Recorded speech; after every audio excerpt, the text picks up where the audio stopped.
October 21st, 1944. Savio River, Italy. 3 German Panther tanks, 50 tons of steel and death each, rumble toward a small Canadian bridgehead. Behind them, 2 self-propelled guns and 30 infantry soldiers. They're about to wipe out an entire Canadian company. Standing between them and 3,000 Canadian soldiers is one private with a PIAT anti-tank weapon and a Tommy gun. He's been promoted to corporal 9 times.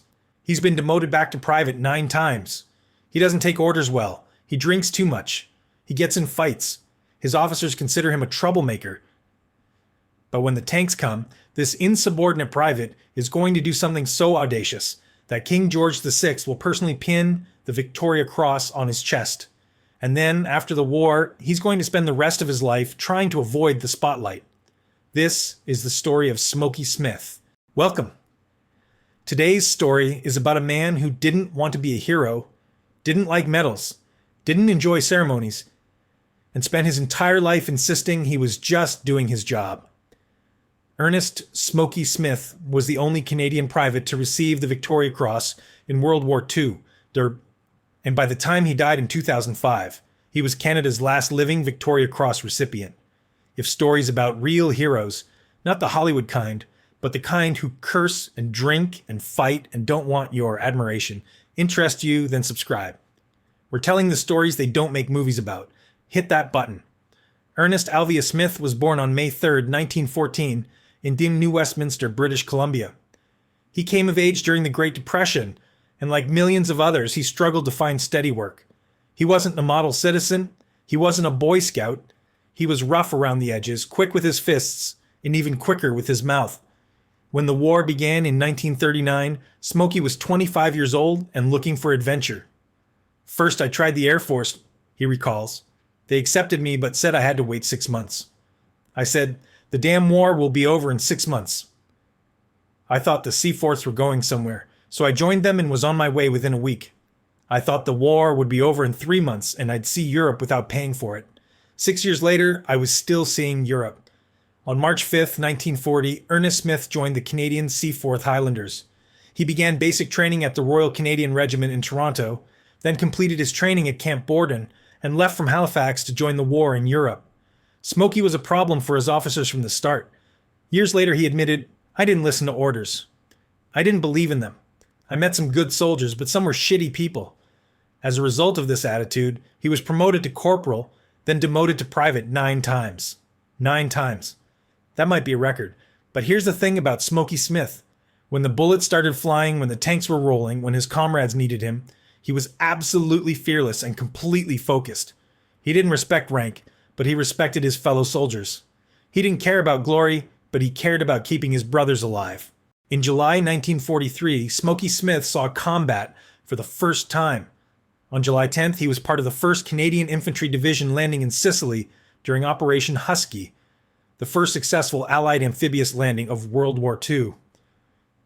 This came less than a year after the disastrous Dieppe raid, where 907 Canadians were killed and nearly 2,000 captured. I thought for a while there, when they were going in for that landing, they were never going to make it, Smokey remembered, because it was so rough that water was just crazy. But the Canadians made it, and Smokey, assigned to the anti-tank platoon, proved himself from the very beginning. The fighting in Sicily was brutal. The Axis forces didn't give ground easily. German tanks, particularly the Panther and Tiger models, outclassed most Allied armor. To take them out often required infantry to close to suicidal range with anti-tank weapons. Smokey was wounded twice during the Sicily campaign. He refused evacuation both times and stayed with his unit. The experience turned him from a troublemaking private into a combat veteran who understood how to kill German tanks. After Sicily fell, the Allies invaded mainland Italy. By December 1943, the Canadians had reached Ortona, a small port city that would become the site of one of the most vicious urban battles of the entire war. The battle has been called Little Stalingrad. Ortona's steep, rubble-filled streets made tank use nearly impossible. The Germans had fortified every building. The Canadians had to fight house to house, room to room, sometimes wall to wall. They developed a technique called mouse-holing, blowing holes through walls to move between buildings without exposing themselves to sniper fire in the streets. It was a terrible place, Smokey later said. You know it, it was practically door to door. For miles, they had everything close together. So we'd blow holes through the wall, so we go through that way, because if you walk out into the street, they'd get you. The Battle of Ortona lasted from December 20th to December 28th, 1943. By the time it was over, the town was rubble and hundreds of Canadians were dead or wounded. But Smokey survived, gaining more experience, getting tougher, learning how to stay alive when everything around him was trying to kill him. By October 1944, the Canadian forces in Italy had fought their way north through some of the most difficult terrain in Europe. The Gothic Line, the Hitler Line, river after river, mountain after mountain. The casualties were horrific, but the Canadians kept pushing forward. On the night of October 21st, 1944, the Seaforth Highlanders were ordered to establish a bridgehead across the Savio River. The weather was horrific. Torrential rain had caused the river to rise 6 feet in 5 hours. The banks were soft mud. It was impossible to get tanks or anti-tank guns across to support the infantry. Private Ernest, Smokey Smith, and his 3-man PIAT team crossed the river with the assault company. They dug in on the far side, knowing they were vulnerable. No armor support, no anti-tank guns, just infantry with rifles and a few PIAT weapons, crude but effective anti-tank launchers that had to be fired at point-blank range to be effective. Around midnight, the German counterattack began. 3 Panther tanks, 2 self-propelled guns, 30 German infantry, all heading straight for the Canadian bridgehead. The Panthers were among the best tanks in the world, 50 tons of armor, equipped with a 75mm gun that could destroy anything the Allies had. And there were 3 of them, supported by more guns and infantry, bearing down on Smokey Smith's position. Most soldiers would have retreated, many would have surrendered. Smokey Smith stood up. He grabbed his PIAT, a spring-loaded anti-tank weapon that fired a shaped charge but was notoriously inaccurate and had to be used at suicidally close range. He called to Private James Tennant, and together they ran across an open field under heavy machine gun fire to reach a ditch closer to the approaching tanks. They found another PIAT in the ditch. Someone had abandoned it there. Now Smokey had 2 anti-tank weapons, but as they positioned themselves, a Panther tank spotted them and opened fire with its machine guns, raking the ditch. Tennant was hit and seriously wounded. Smokey was now alone 30 feet from a Panther tank that was firing directly at him. Here's what happened next, in Smokey's own words from an interview years later. At a range of 30 feet, having to expose himself to the full view of the enemy, I fired the PIAT and hit the tank, putting it out of action. The Panther was disabled, but immediately 10 German infantry jumped off the back of the tank and charged Smokey with Schmeisser submachine guns and grenades. They were 25 to 30 feet away. Without hesitation, I moved out onto the road, and with my Tommy gun at point-blank range, killed 4 Germans and drove the remainder back. 4 Germans dead in seconds. The others retreated, but Smokey wasn't done. A second Panther tank moved up and opened fire. More German infantry closed in. Smokey was out of position. The second tank was beyond PIAT range. He couldn't knock it out, but he could hold the position with his Tommy gun and protect his wounded comrade Tennant, who was still bleeding in the ditch. For hours, all through the night and into the next day, Smokey Smith held that position. Every time German infantry tried to advance, he cut them down with machine gun fire. Every time they tried to flank him, he was there. One man in a ditch, holding off tanks and dozens of enemy soldiers. They must have figured there was a whole army there, Smokey said later, because they could have wiped me out in no time if they'd known I was practically all by myself. Finally, inspired by Smokey's insane courage, other Canadian soldiers rallied and launched a counterattack. They destroyed the 2nd Panther and the self-propelled guns. The German attack was broken. Smokey then carried his wounded comrade, Tennant, back across the open ground under fire to the medical station. Then he returned to his position and stayed there until reinforcements arrived. His action saved the bridgehead. If the Germans had broken through, they could have encircled and destroyed the Canadian forces, potentially 3,000 men. Instead, because one troublemaking private refused to back down, the Canadians held. The offensive continued. The war moved forward. Smokey's official Victoria Cross citation includes this line: "The Germans thought an entire company did the work of this one man." When Smokey was pulled off the front line to receive his Victoria Cross, his officers had a problem. They needed to get him to London for the ceremony with King George VI at Buckingham Palace, but they knew Smokey. Give him a night in Naples and he'd end up in a brawl or worse. So they locked him up, put him in a jail cell the night before the ceremony. When Smokey protested, they gave him a couple of beers and told him to relax. When I was first locked up, Smokey recalled, I was thinking, what the hell? But then they gave me a couple of beers and I was very happy. At Buckingham Palace, a guard explained the protocol. You're supposed to bow from the waist when the king presents the medal. Smokey looked at him and said, I don't bow to nobody. When his moment came, he walked up, saluted King George VI, and stood at attention. The king pinned the Victoria Cross to his chest, the highest military honor in the British Commonwealth. True to form, Smokey refused to bow. He just saluted and walked out. Private Ernest Smokey Smith was the only Canadian private in World War II to receive the Victoria Cross.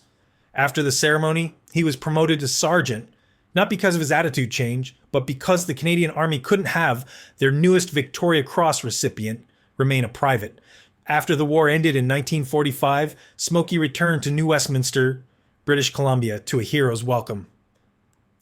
But being a hero wasn't comfortable for him. He didn't like the attention. He didn't want to give speeches. He just wanted to go back to being a regular guy. He briefly left the military, but in 1951 he re-enlisted.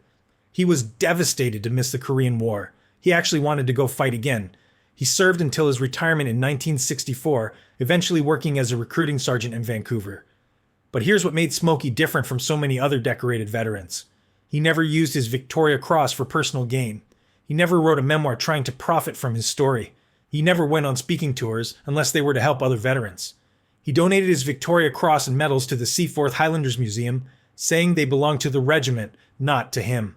In 1995, he was appointed a member of the Order of Canada in recognition of his service to Canadian veterans organizations. He spent decades visiting schools, attending Remembrance Day ceremonies, and quietly helping his fellow veterans. When asked about his Victoria Cross action years later, his answer was pure Smokey.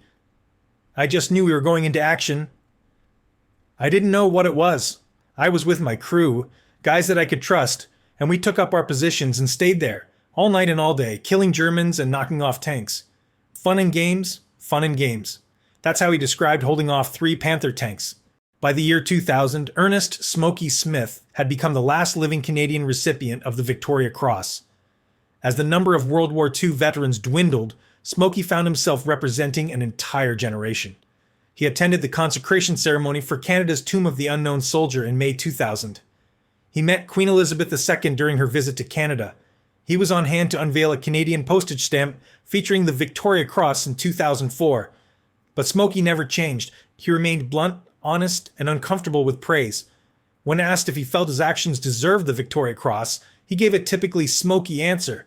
You know, that's why I got the VC. It changed the whole picture of the front, they tell me. It made it so the rest of the army got through. No false modesty. No, I was just doing my job cliches. Just the facts. He did what needed doing, and it worked. On August 3rd, 2005, Ernest Smokey Smith died in Vancouver at age 91. His funeral was a state occasion, a military procession through Vancouver's streets, his body lying in the state in the House of Commons in Ottawa. Representatives from across Canada and around the world attended to honor the last of Canada's Victoria Cross recipients from World War II.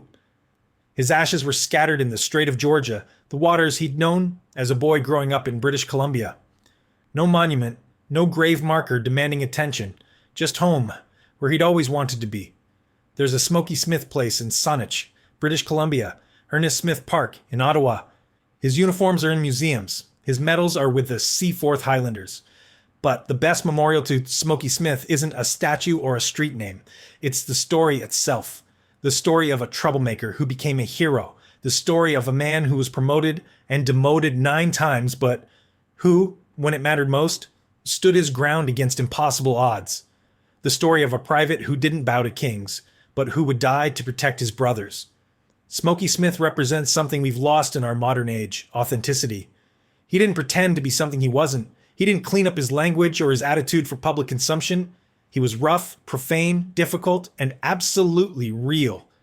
When his country needed heroes, he didn't apply for the job. He just did what needed doing.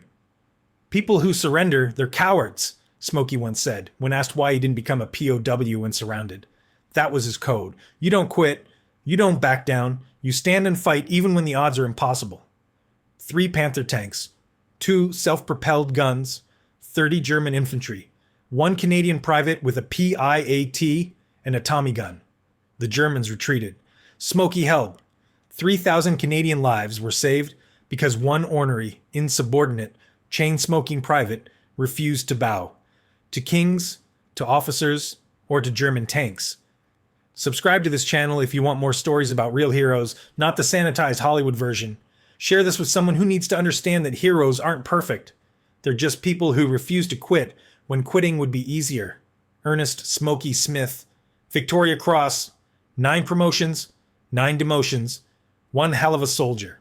One hell of a Canadian, lest we forget.